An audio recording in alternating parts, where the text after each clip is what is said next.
রাধে রাধে বন্ধুরা, কেমন আছেন সবাই? ফিরে আসলাম প্রতিদিনের ডেলি ব্লগ নিয়ে। তো সকাল সকাল আজকে মেয়েকে ঘুম থেকে তুলে দিয়েছি। এখন বাজে প্রায় 5টা। তো তাড়াতাড়ি তোলার কারণ, পড়া এখনও কমপ্লিট করা হয়নি। প্রায় আমাদের 16 দিন স্কুল ছুটি করা হয়েছিল টিকিট না পাওয়ার কারণে। আর বাড়িতে তো কাজকর্ম চলছিল, তোমরা দেখেইছো। এই জন্য দেখো, পুরো পড়াটা কমপ্লিট করতে বেশ কিছুদিন টাইম লাগবে। আর স্কুল থেকে যে কয়েকদিন ছুটি ছিল, সেই কয়েকদিনের পড়াগুলো অন্য কারো খাতা দিয়ে পাঠিয়ে দিয়েছে, যাতে পড়াগুলো তুলে নিয়ে কমপ্লিট করতে পারে। সেই জন্য রাত 12টা পর্যন্ত পড়াশোনা করার পরেও এরপরে ওকে তুলে দিলাম একটু সকাল সকাল, যাতে ও পড়াগুলো লিখে তারপরে যার খাতাগুলো নিয়ে এসেছে যেন দিয়ে দিতে পারে। আর আজকে সকালে টিফিনে বানিয়েছি একটু সিমুই, আর মেয়েকে দিয়ে দেবো রুটি এই মিল্কমেড লাগিয়ে। তো চলো ওর টিফিনটা আগে ভরে দিই। আর ওদিকে তোমাদের দাদাভাই গোপাল সোনাকে সকালবেলা তুলে ওর সেবাটা দিয়ে দিচ্ছে। তারপরে আমি আবার সমস্ত ঠাকুরের যে স্থানটা পুরোপুরি পরিষ্কার করব। প্রায় 2 মাস বন্ধ থাকার কারণে পুরো ধুলো ময়লা সব কিছু ভরে গেছে। তো ওটা প্রায় পরিষ্কার করতে 2 থেকে আড়াই ঘন্টা টাইম লেগে যাবে।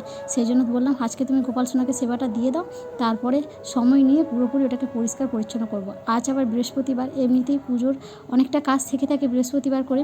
তো চলো মেয়েকে এখন এই টিফিনটা দিয়ে দিই, তারপরে চুলটাকে বেঁধে ওকে একটু রেডি করে দিই। আর ওদিকে তোমাদের দাদাভাইকেও খেতে দিয়ে দেবো। ও আর আজকে রুটি খাবে না বললো, ও সকালে বলে আজকে মুড়ি খেয়েই যাবে। তো বেশ কিছু রুটি আবার বেঁচেও যাবে, তো থাক, রুটি কয়েকটা রাতের দিকে খেয়ে নেওয়া হবে। তো টিফিনটা এখন ভরে দিই।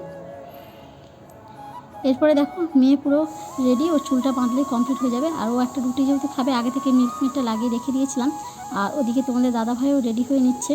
তো আজকের ব্লগটা অনেক বড় হয়ে গেছে বন্ধুরা। তো অনেক কিছু কাজকর্ম ছিল, সব কিছু তোমাদেরকে শেয়ার করার জন্য ভিডিওটা অনেকটা বড় হয়ে গেছে। আর এদিকে দেখো স্ট্যান্ডটাকেও যেহেতু কালকে ঠিক করে নিয়েছি, তো এখন আর ফোন ধরার কোনো কারণ নয়। আর স্কুলে আবার তেল না লাগিয়ে গেলে টিচার প্রচুর পরিমাণে বকাবকি করে বন্ধুরা। তো এদিকে আমি মেয়ের চুল বাঁধছি, তোমাদের দাদাভাই দেখো চলে এসেছে জাম গোড়াতে। তো জামগুলো বেকার গোড়ানো, প্রত্যেকটা জাম পুরোপুরি যেহেতু ছাদে পড়ে পুরো ফেটে যায়। তার মধ্যেও বলে যে কয়েকটা পাওয়া যায় ভালো দেখি।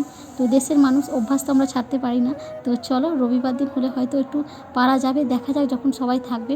তো ওরা চলে গেল স্কুলে বন্ধুরা, আমিও ঘরদোর পুরোপুরি পরিষ্কার করে নিয়েছি। আজ যেহেতু বৃহস্পতিবার, তোমরা যারা প্রতিদিন আমার ব্লগ দেখো তারা জানো যে প্রত্যেক বৃহস্পতিবার করে আমি আলপনা দিয়ে থাকি। তো এটা একটা চালের গুঁড়ো বন্ধুরা, এটাতে এখানে আলপনা দেওয়া হয়। তো এখানে যারা থাকে তারা প্রত্যেক দিনই আলপনা দেয়, আর আমি শুধুমাত্র বৃহস্পতিবার দিনগুলোই দিয়ে থাকি। তো চলো এখন আলপনাগুলো দিয়ে দিই। আর এদিকে ঠাকুরের স্থান পুরোপুরি পরিষ্কার করা হয়ে গেছে, আর 2টো তাক বাকি আছে। ও 2টো তাক তোমাদের দাদাভাই যখন রবিবার থাকবে, তখন গণেশ ঠাকুরটাকে ওপর থেকে নামিয়ে তারপরে ওগুলোকে পরিষ্কার করে নেবো।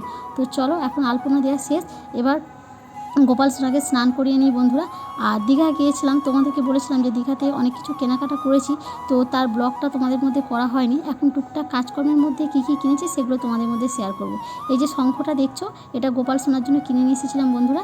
তো এই শঙ্খ করে গোপাল সোনাকে স্নান করানো হয়। তো মা বাড়ি থেকে বলেছিল যে একটা শঙ্খ কিনতে, মায়ের কাছে ছিল কিন্তু সেটা নিয়ে আসি না কেন, যখন আবার যাব দেশের বাড়িতে তো তখন ওইটা নিয়ে আবার গোপাল সোনাকে স্নান করানো যাবে, তখন আবার এটা বয়ে নিয়ে যাওয়ার দরকার হবে না। সেই জন্য দীঘায় গিয়ে এই শঙ্খটা কিনেছিলাম। আর ওই শঙ্খদানিটাও আসার সময় কিনে নিয়ে এসেছিলাম একটা বাসনের দোকান থেকে। আর একটা ঘন্টা কিনেছিলাম বন্ধুরা। তো আমাদের বাড়ির যে ঘন্টাটা, সেটা খুব পরিমাণে ছোট কেনা হয়ে গেছিলো। সেই জন্য তোমাদের দাদাভাই বললো আমার হাতে ধরতে ঠিক অসুবিধা হয়, একটা বড় দেখে ঘন্টা কিনবে।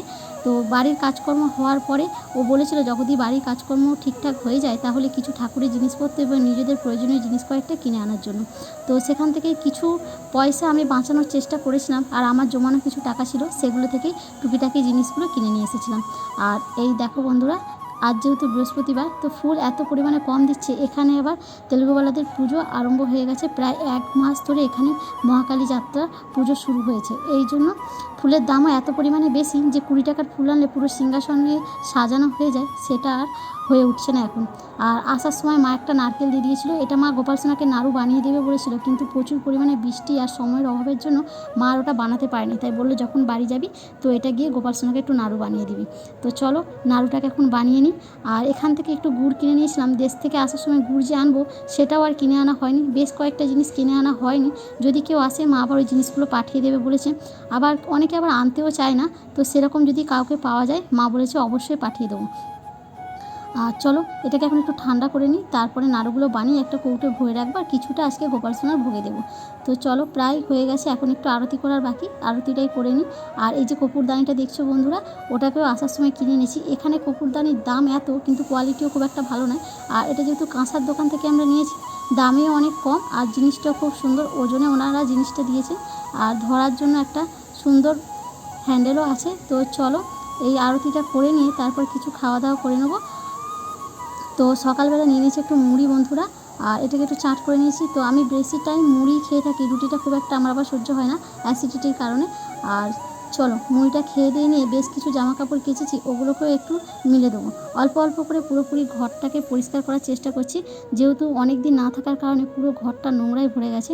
তো এই কয়েকটা জামা কাপড় ছিল, এগুলোকে ধুয়ে মিলে নিলাম। এরপর মেয়েকে স্কুল থেকে এনে দুজনে বসে গেলাম খেতে, আর ওদিকে রেডি হচ্ছে। তো আজকের ভিডিও এখানেই শেষ করলাম বন্ধুরা।